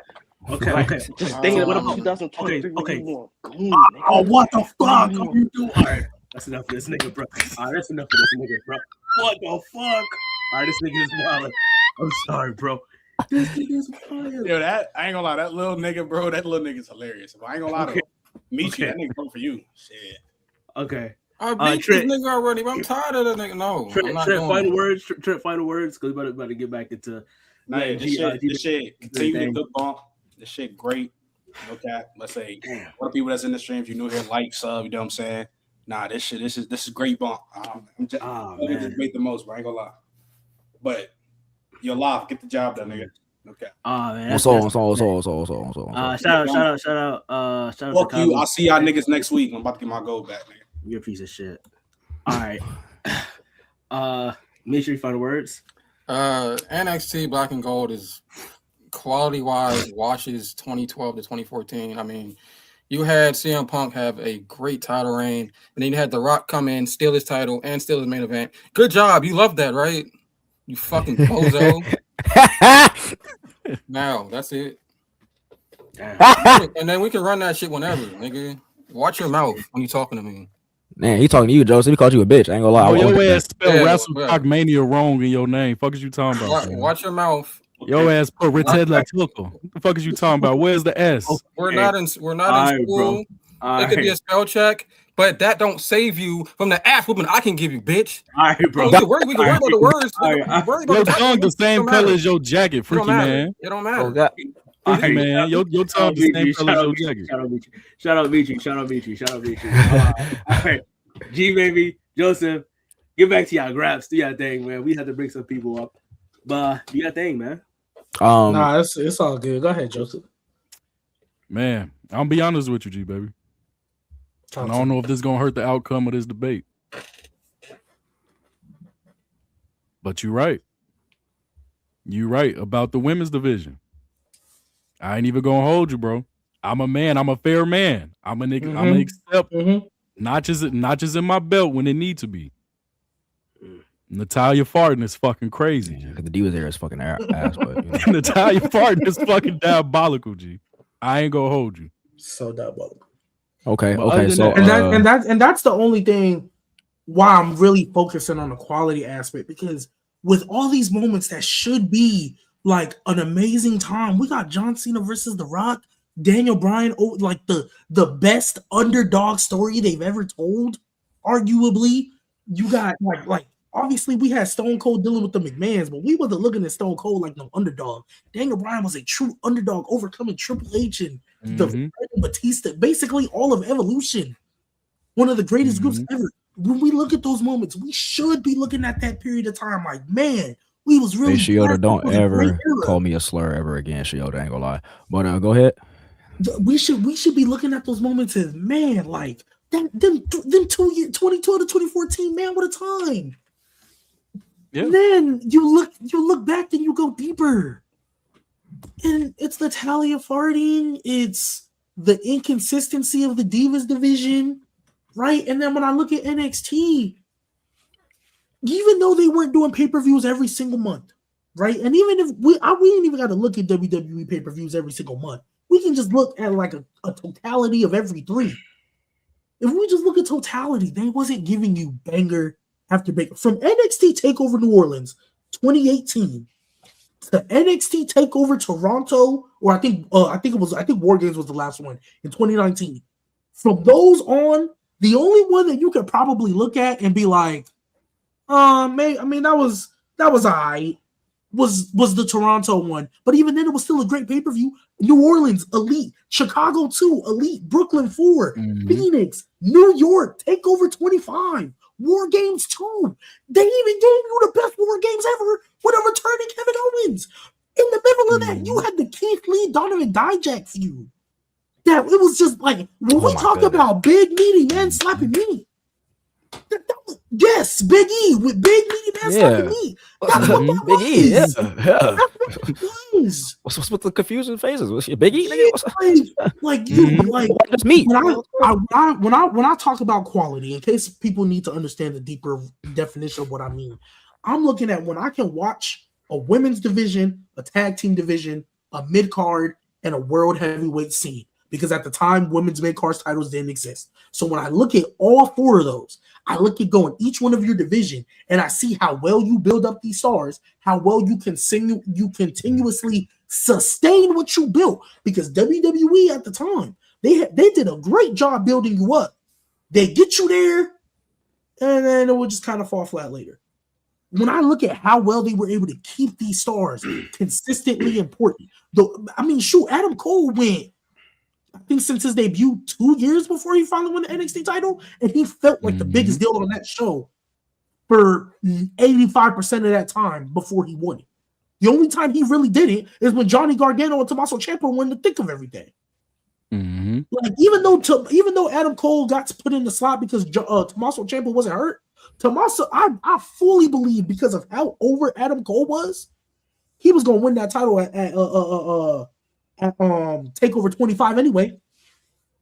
Like he was next in line. They just wanted to finish the Ciampa and Gargano stuff. But once he got announced as what's gonna be Gargano versus Cole, I remember the shift. It was like, dang, we think Gargano's gonna win, but Cole, man, he's just so over. Yeah. And when you can be so over where you can make people who has been rooting for your I think Johnny Gargano is the second best underdog story they told right after Daniel Bryan. So you look at everything they've been telling with that story, and one match that made you qualify made people want to switch. That's how over you were. That's how good they made that scene. When I look at the quality of the tag team division, and this is after we had the Sanities and stuff. Granted, they were still kind of around, but I'm talking about the Mustache Mountains. I'm talking about the Undisputed Era. I'm talking about the Street Profits when they finally had their thing. They kind of messed it up at the end. They almost had us thinking the Forgotten Sons had a little bit of fun to them. Go ahead and rebuttal for that, and then we'll get into the final statements. All this greatness happening, right, bro? All this greatness, like you say, great moments on moments. Just like you're arguing with me, I could bring up great moments, but the quality around it was ass. You got all this greatness happening in NXT 2017, 2019. Brock Lesnar winning the Money in the Bank 2019, 2018. I want to say that was 2019. That's good. Is that good for the product? Brock Lesnar winning the Money in the Bank over who? Mustafa Ali. Yeah, that's who stared at him for 15 seconds. Yeah, so the same argument of you saying John Cena going over talent and during this time yada yada, it was still going on during 2017, 2019. Yeah, it wasn't an NXT. NXT was ran by a completely different creative team because Vince didn't see the potential of NXT. Which is why I call it the best 2 year span. Yeah, that's exactly why I call it the best 2 year span. All right, because it wasn't ran. Wait. My bad. He let you go uninterrupted, so I just want to give him the right. My bad. No. All good. I just want to say the same argument and sentiments could be said about both eras, about both 2 year run. But I still think there's a major flaw in NXT being able to be the best years in WWE as a whole for 2 years. That's just my personal opinion. Because yes, NXT was good, but you still had a lot of fuck shit going on too. Okay. Gbaby, go ahead and give your final statement, and then Joseph give your final statement, and then get into that verdict. Bet. So I chose 2017, 2019 NXT Black and Gold as the best 2 year span in WWE because no, there were not the same amount of eyeballs on it. It wasn't the main roster. But as I stated earlier, just because there's more eyes on it doesn't automatically mean it's better. You can put out more shit to a product to more people. You can put more of a product to more people, right? When I look at the quality of the divisions, some of these people, their best work they ever did was in that NXT brand.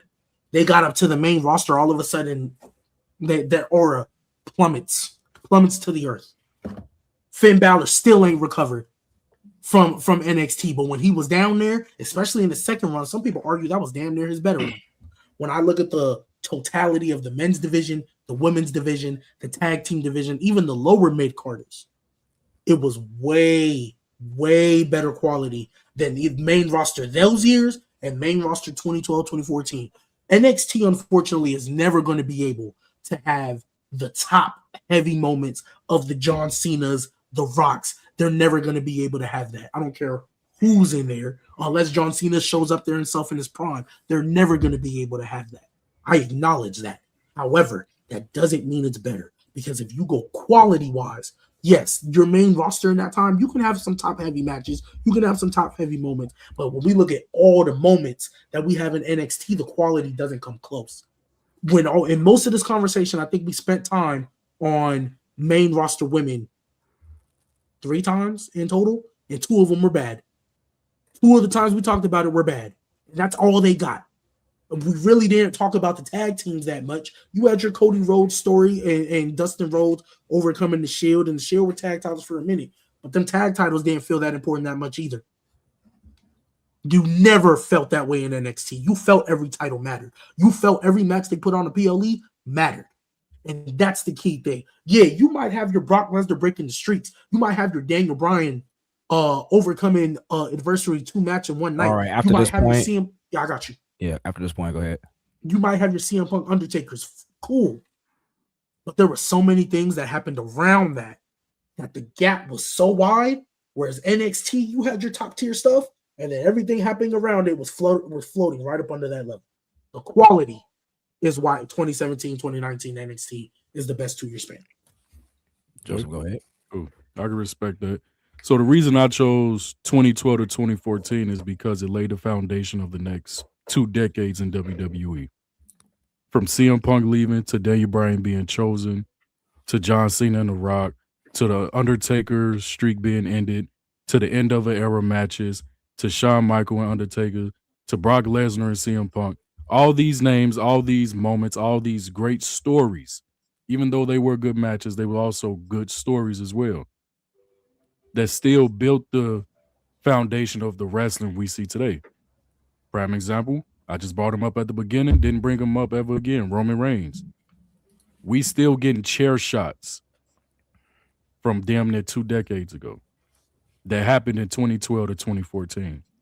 We still getting the jealousy. The WrestleMania main event that we getting between CM Punk and Roman is being built off of the 2012 to 2014 story.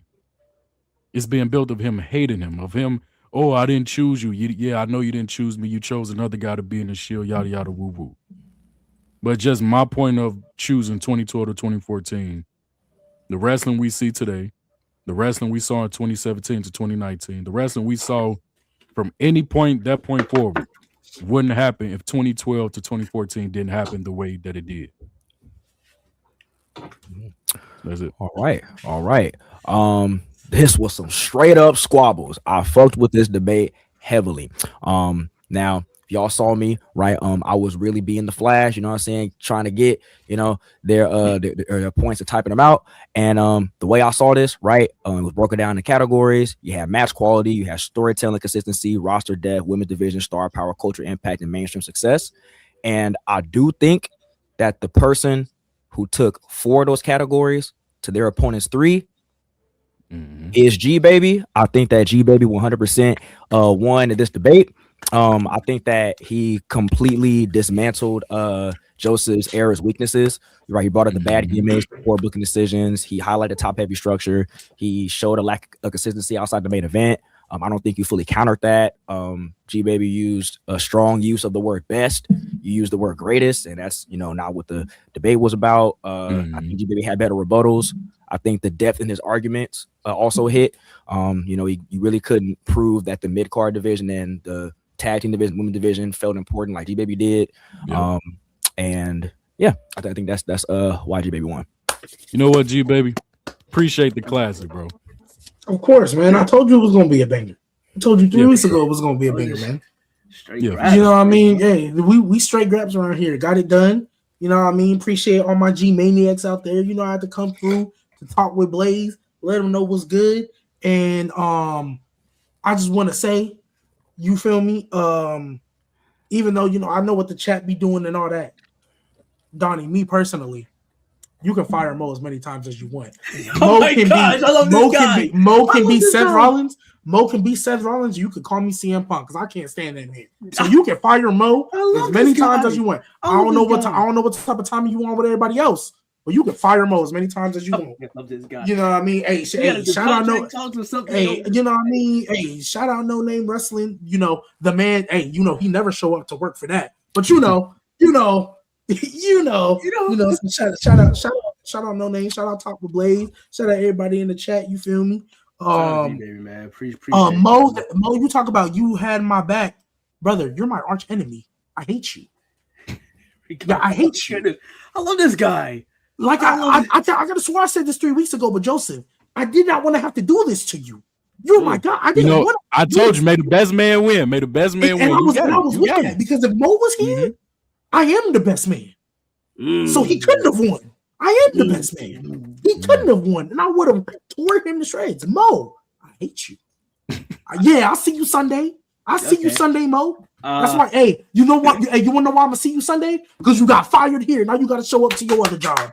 Because you got fired here. Now you got to show up to your other job. That's why you showing up. I see you, brother. I'll see you. He did. He Shout out Gbaby. Gbaby, you know what I'm saying? You did amazing. Shout out to you. Joseph, you did amazing too. You cannot let Mitry talk to you like that, by the way. But also, yeah, you did amazing. Yeah, Moses. Hey, can we please do something for Mitry ass, bro?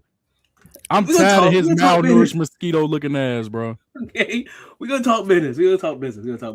All right, bet. Appreciate you, Joseph. Appreciate you, Gbaby. But now it's time to get into the squabble. It's time to get to Rod versus Love.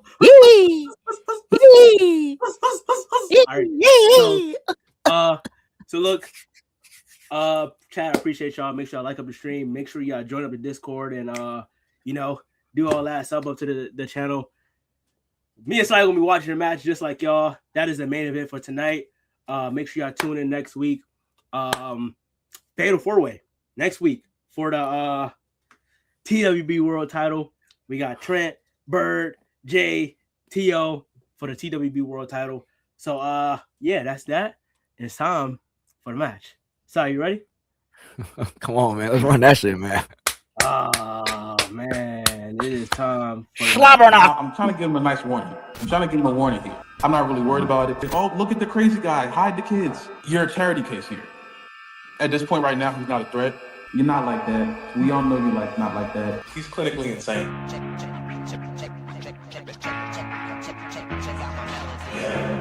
You know, after hearing you last week, you're making all of these proclamations. Yeah, I'm not a fighter, but I will beat a bitch ass nigga's ass. I'm just saying. So. Maybe you need a little bit of a refresher. Do you remember Summer Bash? Yeah, you were a commentator, and your co-commentator, Jay Ariez, 500 pounds of nothing. Yeah, I whooped his ass. I put his ass through a table. And Darian, well, he ended up coming out the victor that night. But he didn't leave unscathed. No. I took a piece of him with me. You don't think I would do the same? You see, I'm in your head. And I wish I could kick your ass right now. He's talking crazy like he's done anything. Bird. He's gonna manipulate. Famous! Oh. It's like midnight. I'm out here. I'm about to go back home. Oh, there you go. There you go, right there. You a whole fucking hoe. You a hoe. You a whole fucking hoe. I got you right. I told your bitch ass. I told you. I want your head on a silver platter. I'm coming to kill you. Because what you said last week, there will be repercussions for them. And you can claim all of these things, that I'm a charity case, that, oh, you need to hide your kids. Fuck them kids. I'll kick those kids' asses too. I'll kick your ass. So you know what? That little cheap shot that you gave me at Summer Bash, I haven't forgotten it. The next time I see you, we're gonna see if you really hit me with a cheap shot. Oh God, I didn't. What the fuck? Oh! What the fuck? What are they doing? I want you to know this. When that match is over and the ref holds my hand up, I'm not leaving. I know that you ain't gonna get that belt. We're gonna see if you really hit me with a cheap shot. We're gonna see how tough you are. I promise you, you're not that tough.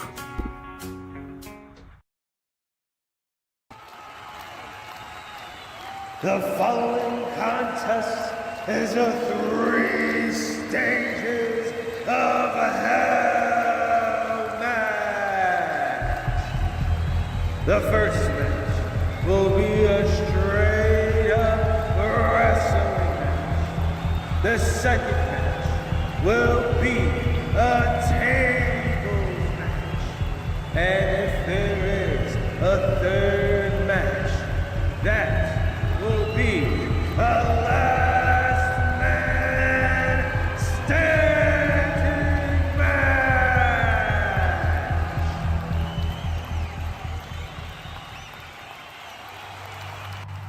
Ladies and gentlemen, we are here.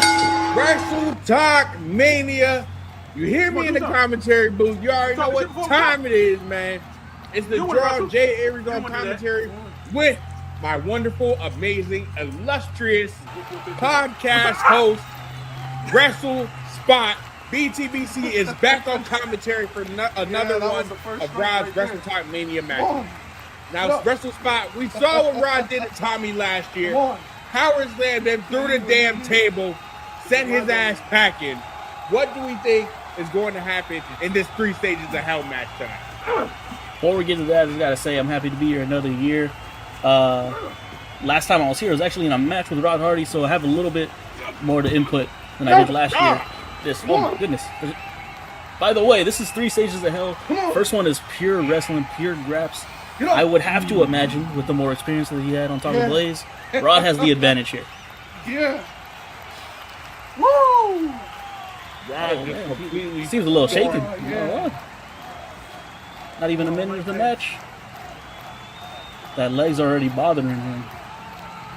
Now, Wrestle Spot, I saw what Rod did to you. But as someone cool with Rod, as one of Rod's friends, I gotta ask you. Come on. Do you believe that Rod has the conditioning for a 3 stages of hell match? Or even Laugh? This is Laugh's first match. Do you believe that either of these two men have the conditioning for 3 stages of hell? What it seems like to me, it seems like it's... What the fuck? Oh my god. Seems like whoever drops first is going to lose. And by the looks of it, it looks like Rod has the advantage at the moment. Feel that good now, huh?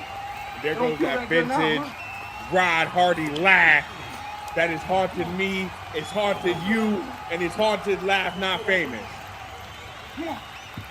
Now, speaking from experience about this laugh, this piece of shit, putting him in a headlock, I can't imagine because it happened to me last year, but I can't imagine it still happening. I can't imagine the type of evolution it's taking on with Laugh.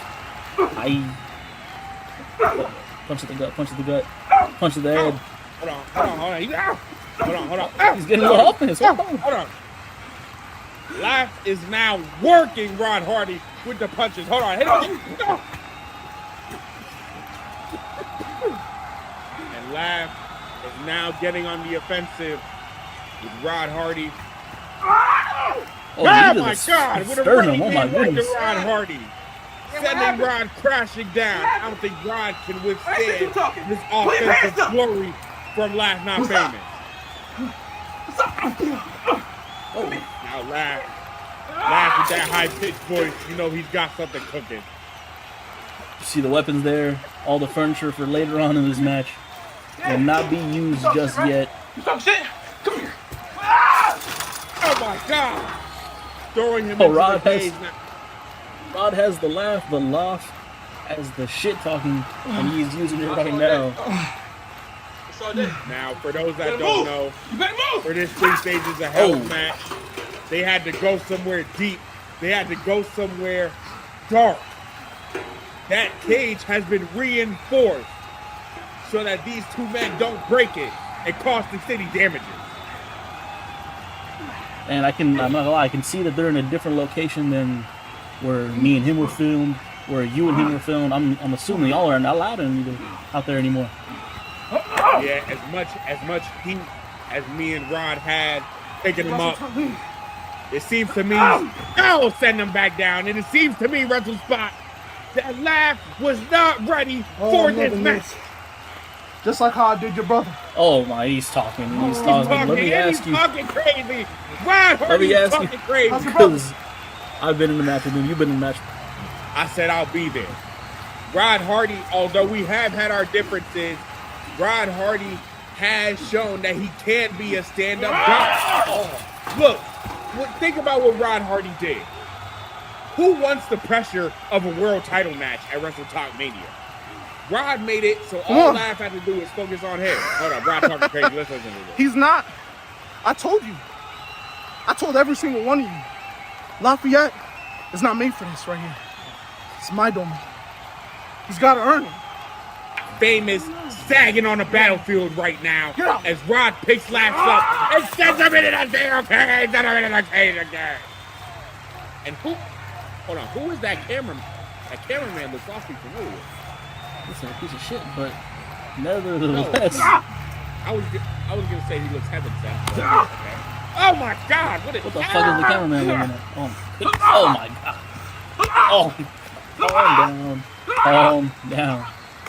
And Spot, you gotta be feeling that from when Rod Hardy picked your big ass up and Uranagi you onto that ladder.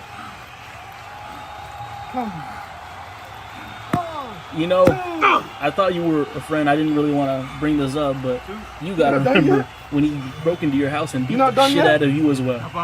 Be some sort of collaboration with Nike Dunks, but I can't tell you what they are. But that just shows if he doesn't care about what's on his feet, he does not care about Loft Not Famous. And that's why I'm done picking fights with Rod Hardy.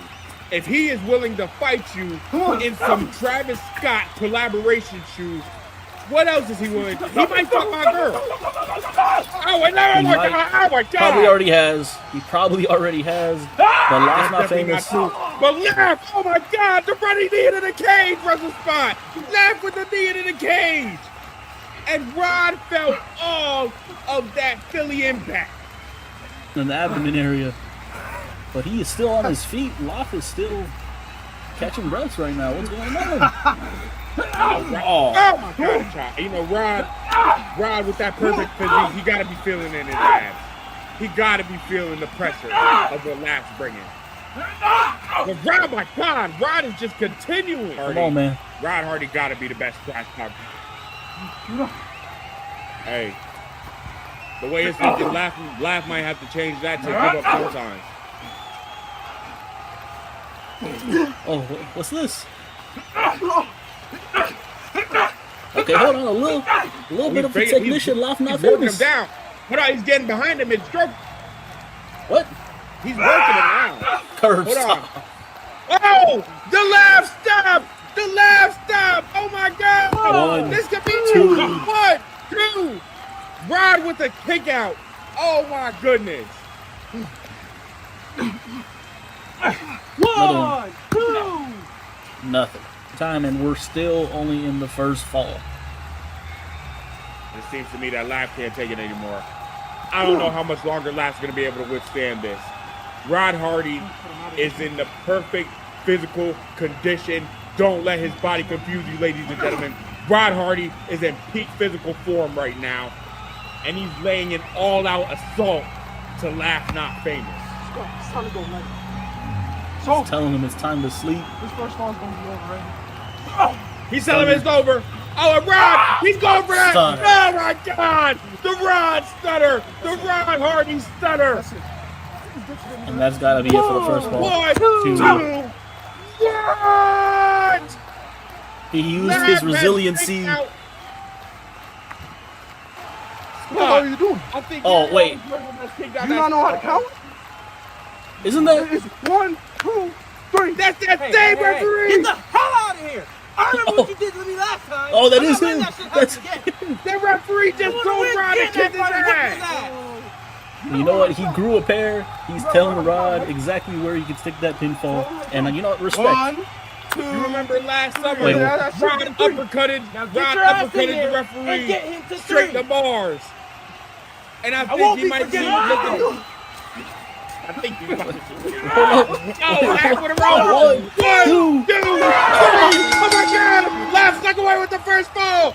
As Rod's ass crack shows, Laugh snuck away with the first fall. Rod Hardy is covered in mud. Rod Hardy is covered in mud. He has just been pinned. The first fall goes to Laugh Not Famous. You can tell in Ron's face, he was not prepared for that at all. Ass out, dirty clothes, close your eyes. But Loft has a fall. All he needs is one more. But this next fall is a tables match. Laugh is sagging. Rod's ass is out. This fight belongs on Twitter, not YouTube. But we're still geared, locked and loaded for the second fall. And now we are headed for a tables match. Oh my He's God! using a lawn chair. Picks up the lawn chair, and his Laugh Not Famous with it. Oh. And as tactical as Rod Hardy is, you know he's itching. You know he's looking. God, he's looking to put Laugh through that table and get this second fall as quick as he can. Stupid leg. And he is back to working that leg. Once again, working that left leg, but you gotta wonder what good that could do in a tables match. Perhaps he could be trying to take the base away from Laugh so that Laugh could no longer stand, easily put him through that table. Maybe weaken that leg for the rest of the match. Oh my God! He's looking to get the second fall early. Oh my God! Oh. And he got the second fall early, just like I predicted. Laugh has just been driven through that table via attitude adjustment. Look at the shirt that Laugh is wearing. Look at how he went through the table. Rod Hardy is all smiling. Fall number 3. Rod just said it there. The count is 1-1. Next fall wins. And this third stage of hell, last hand standing. How is this last fall going to affect the mentality of these two men? Rod trying to regain his breath, even though he's in the peak physical form. He needs to get his breath back, sit down, rethink, gain some strategy, continuing to attack that left leg. And Wrestle Spot, how are you feeling about Rod's approach to this match?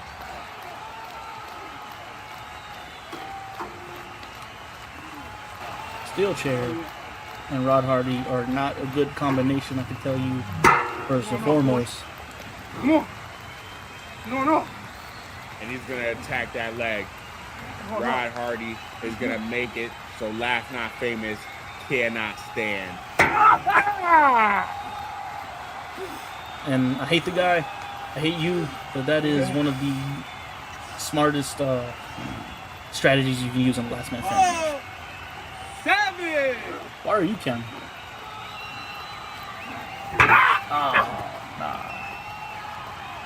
Tune in next week. He gets right back.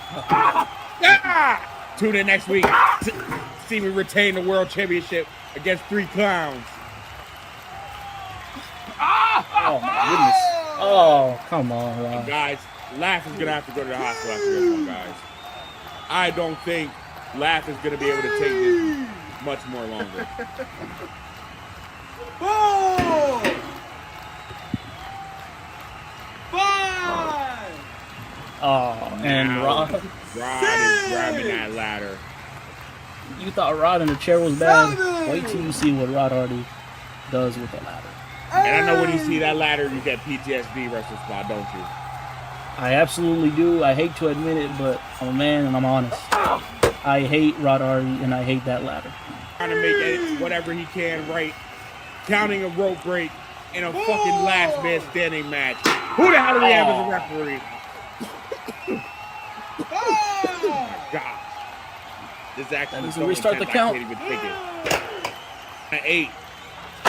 No! Referee somehow. Oh, hold on! How was that? With one leg! With one leg! Oh, and he drives him straight back into the cave He wall. drives Rod all the way back into the fence. That steel link fence.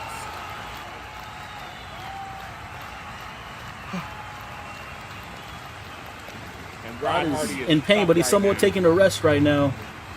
But what can Loft be setting up right here?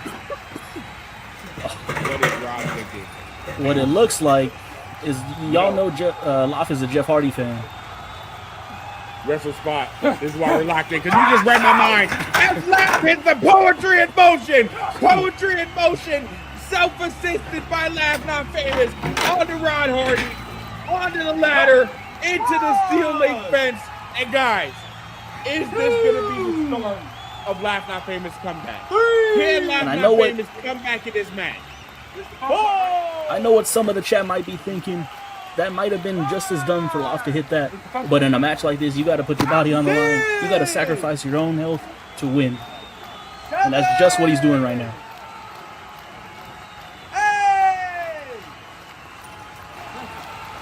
Referee made it to a count of 8. Rod made it to his feet. And back to the conditioning.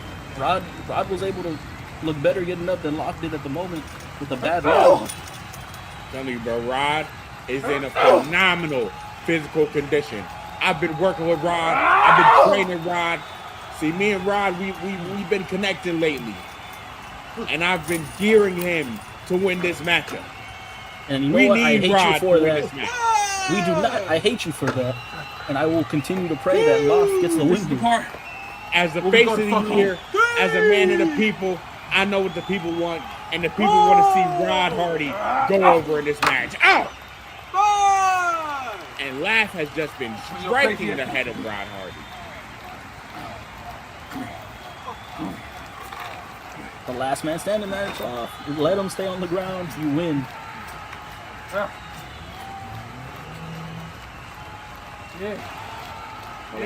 Hold on, Rod snuck a little pole. Oh, the broomstick, the pole.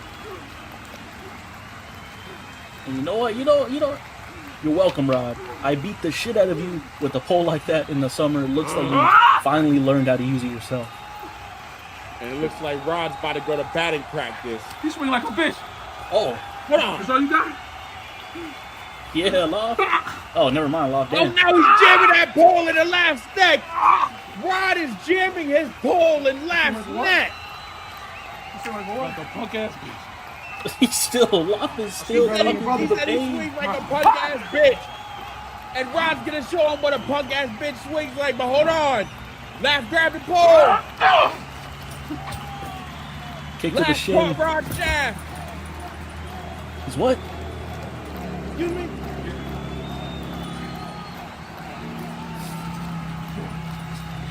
He's not giving Rod a minute to breathe.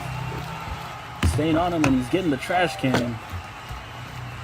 What's in that trash can? And I think you know what's coming. Of course, putting Rod in there like the piece of garbage that he is. This has made my day. You know, I was having a bad day watching Rod get the best of Rod, but now I'm having a great time. Oh my God! Give him another one. Give him another one. What is this assault? This criminal assault by Laugh Not Famous, taking a steel chair, smashing it over the fucking trash can with Rod Hardy inside. He just took that steel chair and he's rolling him down. Yeah. And his Laugh is putting the trash at the end of the curve. Laugh just It's put trash the day, at buddy. the end of the It's curve. trash day. And are you calling it assault? Are you a moron? It's a last man standing match. Kiss my ass, man. But I mean, you try to kill a man, so because it's a last man standing match, how deep is this wrestling match? How far does this match go that you gotta try to kill someone? Rod left Loft for dead in an elevator, and you're telling me he doesn't deserve this? That doesn't mean you try to concuss a man, Wrestle Spot. But I obviously thought you had more morals than that. Another oh stop. My God! Right Laugh away. stop! Laugh put all of his weight into that stop! Laugh used his right leg and put all of his weight into that stop! Come on, Dad. Walk with me. Oh, he is walking him.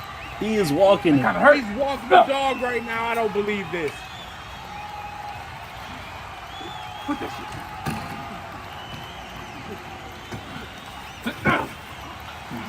He's working the leg himself now. Another stop. Laugh stop! Oh my goodness! Laugh, y'all were once friends. And Rod Hardy is laughing. As Doesn't that seem to be the common denominator in all these problems with Rod, bro? Used to be friends. That's it. You know, people move slimy. I expect better from you, Gay. That's all I'll say. One more time. One more time. I love Laugh Not Famous. He's an amazing man. He's an amazing creator. But he's not who he claims to be. I'm telling you, there's a different dark side to Laugh. And I think we're seeing it right now. Oh my God! I can't believe I just witnessed that. There's no way I just witnessed that Wrestle Spot. Laugh with a last stomp on the steel chair. I'm lost for words. There's no way Rod can get up from this right now. All the hate I have in my heart for Rod, but gotta admit, I want the dude to be okay. This sick bastard has been doing everything in his power to cripple Rod Hardy. Would you not do the same thing if Rod beat you and left you there to die in an elevator? We are not talking about the draw. We are talking about Laugh Not Famous. And in this instance, Laugh Not Famous has no right to be doing this to Rod Hardy. Laugh Not Famous has no right to just disintegrate the honor of Rod Hardy like this. What kind of a man do you have to be? Someone you've been to events with, someone you hung out with, to just backdoor them like this. Stomp after stomp. Steel chair to the skull. Where do you get off doing this nonsense? What is Laugh Not Famous thinking? What is he thinking?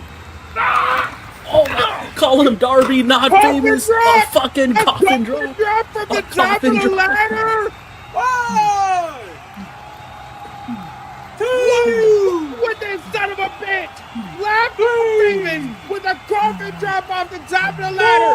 Rod Hardy is slumped. Laugh Not Famous is slumped. The referee is counting. Said it earlier. You have to be willing to put your body on the line to win a match like this. And he hits another stomp. One more laugh stop. And I think that's going to be a spot. No. The ambulance is on site, ready to take whoever needs it home. The ambulance is ready to send Rod Hardy to the hospital. Rod Hardy needs his neck looked at. Rod Hardy needs his body adjusted. There's no way And Rod Laugh gets... And Not- he... What? That's the superb conditioning of Rod Hardy. The insane physique of Rod Hardy. Look at how he snapped back to his feet. He conserved all his energy and snapped back to his feet at 9. That's a real warrior. That's a real champion. This is BTBC. This is Rod Hardy. Torn shirt, clothes full of dirt, laugh in 5. Fuck out of here. You're not Shannon A. Wrestle Spot. Get the fuck out of here with that shit. And there's no way Laugh is setting up enough. I lost count of how many stomps this was, ladies and gentlemen. That just speaks to the condition that we've been keep talking about of Rod, to be able to kick out, or not even kick out, stand up. And one more stomp. Rod's neck didn't even get up for that stomp. Laugh Not Famous just took Rod's head and stepped on it one more time. And if this doesn't end this last man standing match, then God help us all, Rod Hardy. Please stay down.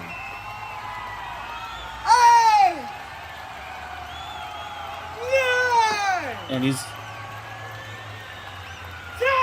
That is it. Laugh in his debut match on top of Blaze has defeated the veteran of matches on top of Blaze, Rod Hardy.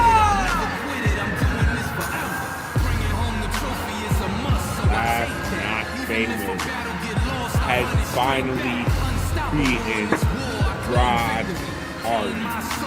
Wow. What a performance by both of these men. Rod Hardy in all his physical condition. Look at him, he's still standing up. He's still standing up. What is that?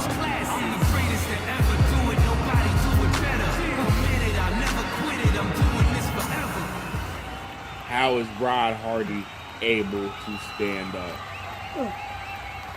There's a lot going for it. You done? The match is over. Are you done? Yeah.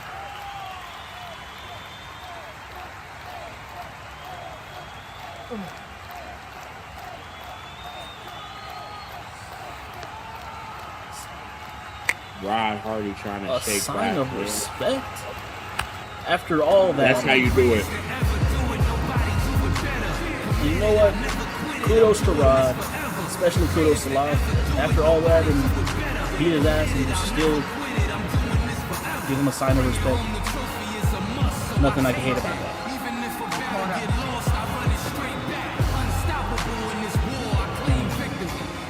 That seems to be it. Thank you for watching this main event. Thank you for sticking around. And oh my God! What? Oh my God! What the hell? Laughed out famous! Laughed out famous has just attacked Rod Hardy, and the referee is getting laughed out famous in face. And while I understand the frustration of Live, I understand everything that happened between them. I understand the hate. Oh my God! Another stop! What the hell are you doing? Oh my God! He's stepping all on Rod Hardy. I understand the hate. I understand everything, but you won. It's over. This what happened. This what happened. This what happened. You fuck with me. You fuck with my family. And Laugh is choking the life out of Rod Hardy. What is Laugh? You ever do this shit to me again? You hear me? Ever. Come on. Ever. Come on. Come on. Get on. Where's the ambulance? Get out of here. Go. Where's the ambulance? Ladies and gentlemen, I gotta close it before Live does something again. Thank you for watching WrestleTokMania Night 3. What did we just fucking see from Live Not Famous? Laugh Inside, I've never seen him from before. Bro!